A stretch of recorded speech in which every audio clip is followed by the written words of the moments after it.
नमस्ते दोस्तों, आपका मेरी चैनल पर स्वागत है।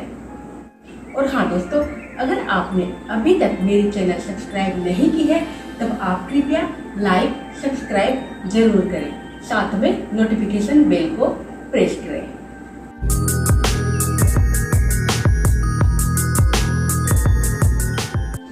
दोस्तों, अस्थमा सांस से जुड़ी एक बीमारी है। इसमें ब्रीदिंग, सांस की नलियों और फेफड़ों पर ज़्यादा ध्यान देने की ज़रूरत है। अस्थमा में योग काफ़ी फायदेमंद हो सकता है। अस्थमा से कई लोग बहुत परेशान हैं। अगर सही समय पर इसका इलाज न किया जाए तब यह अटैक का रूप भी ले सकता है और कई स्थिति में यह जानलेवा साबित हुआ है या हो सकता है। इसलिए दोस्तों, योग बहुत फायदेमंद साबित होगा अस्थमा के पेशेंट के लिए। अस्थमा में गला और छाती काफ़ी प्रभावित होता है और लंग्स यानी फेफड़ों को सही मात्रा में ऑक्सीजन नहीं मिल पाती है और इस तरह सांस लेने में काफ़ी तकलीफ होती है। इसलिए अस्थमा के रोगियों को नियमित योग अभ्यास की काफ़ी ज़रूरत है। नियमित योग अभ्यास करने से उनके लंग्स को ऑक्सीजन काफ़ी मात्रा में मिलेगी और सांस लेने की जो तकलीफ है वो दूर होगी। अगर अस्थमा के रोगी नियमित योगाभ्यास करते हैं तब उनकी लंग्स को काफ़ी मात्रा में ऑक्सीजन मिलती है और इस तरह सांस लेने की तकलीफ है वह दूर हो जाती है। अब आइए प्राणायाम और योगासन की तरफ चलते हैं। पद्मासन में स्ट्रेट बैठते हुए अपने पेट को अंदर की तरफ प्रेस करते हुए ब्रीद आउट करें। नो इनहेल कि ब्रीद आउट आप अपनी नोस्ट्रिल से ही करेंगे, आपकी बंद रहेगी। ध्यान सिर्फ अपनी सांसों के ऊपर ही दें। कपालभाति करने से आपकी लंग्स में ज़्यादा क्वांटिटी में ऑक्सीजन की सप्लाई होती है क्योंकि लंग्स की सरफेस इससे इंक्रीज होती है। लंग्स से टॉक्सिन्स बाहर निकल जाती है। कम से कम 5 मिनट तक कपालभाति अवश्य करें। सुबह खाली पेट जरूर करें। नाड़ी शोधन। अपनी दाईं नासिका को थंब से बंद करें और बाईं नासिका से धीरे धीरे सांस को अपनी लंग्स में भरें। बाईं नासिका को रिंग फिंगर से बंद करते हुए सांस को अपनी लंग्स में होल्ड रखें। से 4 सेकंड्स तक सांस को होल्ड करने के बाद दाईं नासिका से थंब को हटाते हुए धीरे धीरे ब्रीद आउट करें।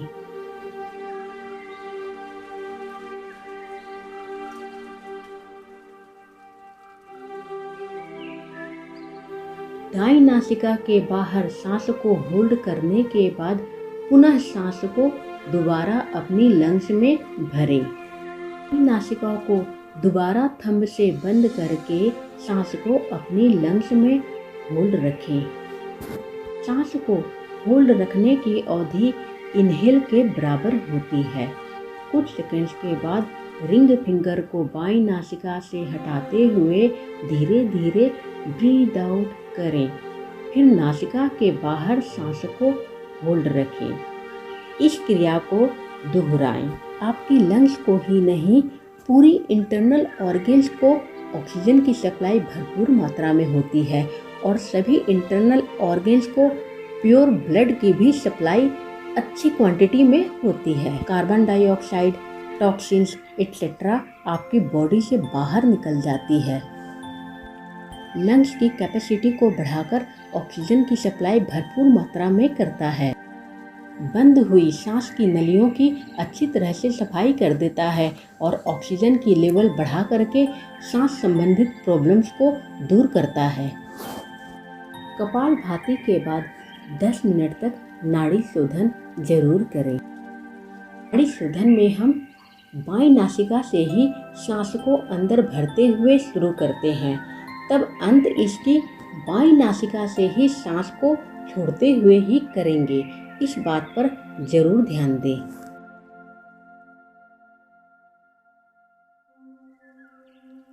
बटरफ्लाई या बद्धकोनासन अपने दोनों पैरों को घुटनों से फोल्ड करके अपनी दोनों पैरों की सोल्स को ज्वाइंट करके बैठे और दोनों हाथों से अपनी फुट को पकड़ करके दोनों पैरों में अप एंड डाउन की मूवमेंट दें। बटरफ्लाई सभी इंटरनल ऑर्गन्स में ब्लड सर्कुलेशन को इम्प्रूव करता है और सभी इंटरनल ऑर्गन्स में प्योर ब्लड की सप्लाई होती है। यह अस्थमा में भी काफ़ी बेनिफिशियल साबित हुआ है। नियमित बटरफ्लाई की अभ्यास से हमारी कॉन्स्टिपेशन दूर होती है और टॉक्सिन्स बाहर निकल जाती है।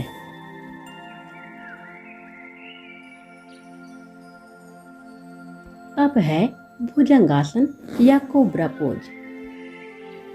पेट के बल लेट जाएं।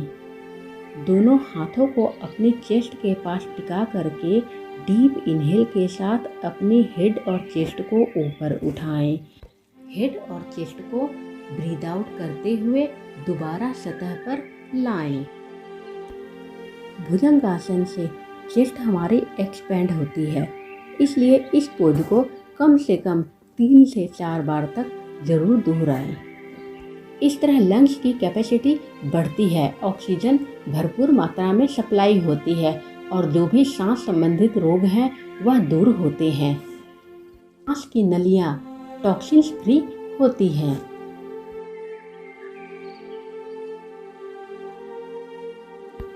आगे है धनुरासन।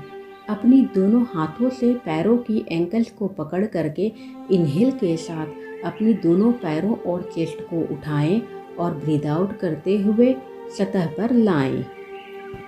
धनुरासन से लंग्स की सरफेस एरिया इंक्रीज होती है, इसलिए इस पोज को भी 3 से 4 बार तक दोहराएं।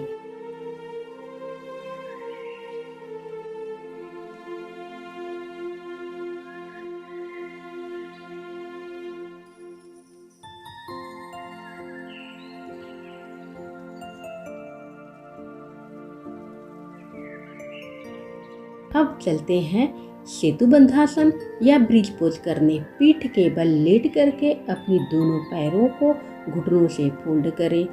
ब्रीद इन के साथ अपने बैक को ऊपर उठाएं। कुछ सेकंड्स के बाद ब्रीद आउट करते हुए अपनी बैक को दोबारा सतह पर लाएं। इस पोज को भी 3 से 4 बार तक जरूर करें, क्योंकि ये सभी आसन लंग्स की सरफेस एरिया को बढ़ा करके ऑक्सीजन की सप्लाई भरपूर मात्रा में करता है, जो कि अस्थमा के रोगियों के लिए काफ़ी बेनिफिशियल साबित हुआ है।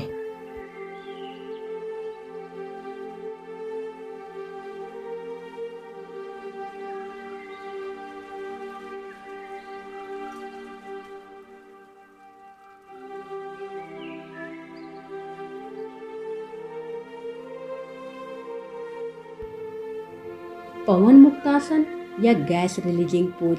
अपनी दोनों पैरों को घुटनों से फोल्ड करके अपनी दोनों हाथों से टाइट पकड़ करके दोनों घुटनों को चेस्ट के पास प्रेस करें। फिर डीप इनहेल लें और डीप एक्सहेल करते हुए अपनी नाक से घुटनों को टच करें। हो सके तो सांस को होल्ड करते हुए इसी पोज में रहें। फिर धीरे धीरे कुछ सेकंड्स के बाद ब्रीद इन करते हुए सतह पर अपनी हेड और दोनों पैरों को लाएं।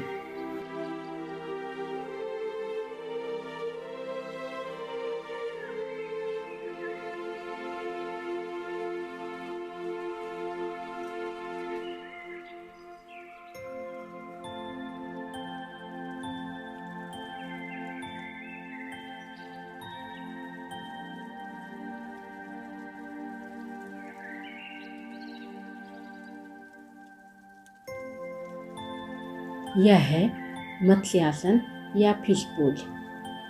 इसकी प्रैक्टिस अवश्य करें, क्योंकि यह अस्थमा की रोगियों के लिए काफ़ी रामबाण साबित हुआ है। इससे लंग्स की एरिया बढ़ती है और ऑक्सीजन की सप्लाई भी भरपूर मात्रा में होती है और सांस संबंधित सभी रोग दूर होते हैं। यहाँ तक थायराइड को भी यह दूर करता है।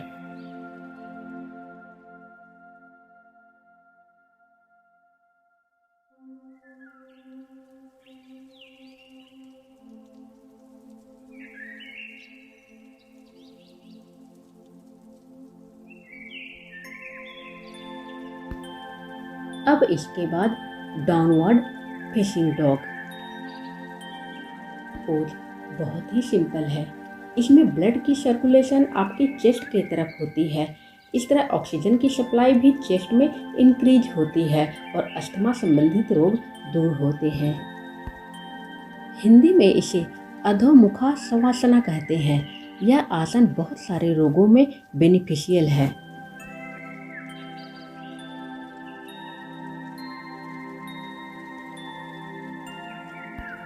इसके बाद चलते हैं सिटिंग हाफ स्पाइनल ट्विस्ट करने। पैरों को फोल्ड करें और राइट नी के ऊपर लेफ्ट नी को रखते हुए इनहेल के साथ पीछे की तरफ मुड़ें। सांस को होल्ड रखें, फिर एक्सेल के साथ सामने देखें। अस्थमा के रोगियों के लिए यह काफ़ी बेनिफिशियल पोज है, इसलिए इस पोज को 3 से 4 मिनट तक जरूर करें। 3 से 4 बार तक जरूर दोहराएं, क्योंकि यह काफ़ी बेनिफिशियल आसन है। इससे लंग्स की कैपेसिटी बढ़ती है, चेस्ट हमारी एक्सपेंड होती है, लंग्स में भरपूर मात्रा में ऑक्सीजन की सप्लाई होती है।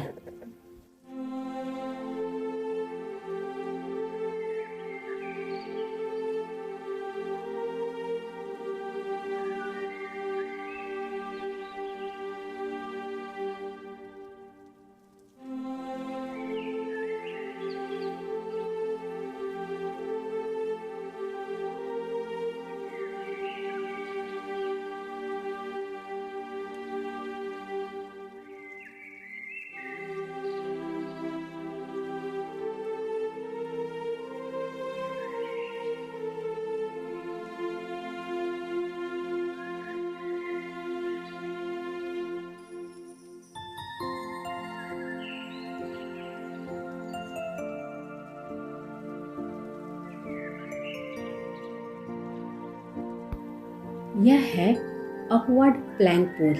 अस्थमा के रोगियों के लिए यह भी एक बेनिफिशियल पोज है। यह रेस्पिरेटरी सिस्टम को इम्प्रूव करता है, हार्ट में लंग्स में ऑक्सीजन की लेवल को बढ़ाता है। यह पोज अस्थमा, सांस संबंधित सभी रोगों को दूर करता है।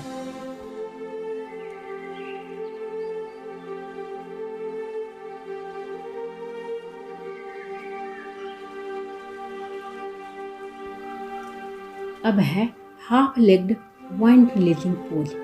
टॉक्सिन्स को बाहर निकालने के लिए यह काफ़ी बेनिफिशियल पोज है। इससे भी चेस्ट में ऑक्सीजन की सप्लाई भरपूर मात्रा में होती है, ब्लड सर्कुलेशन इम्प्रूव होती है।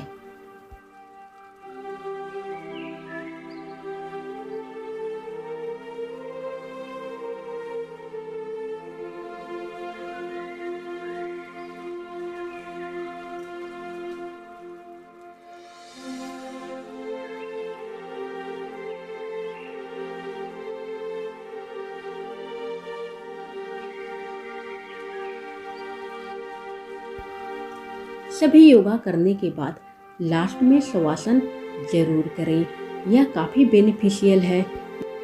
शवासन सभी इंटरनल सिस्टम को रिचार्ज करके एक्टिवेट करता है, एनर्जी चैनल को एक्टिवेट करता है, एक नई एनर्जी पूरी बॉडी को प्रदान करता है।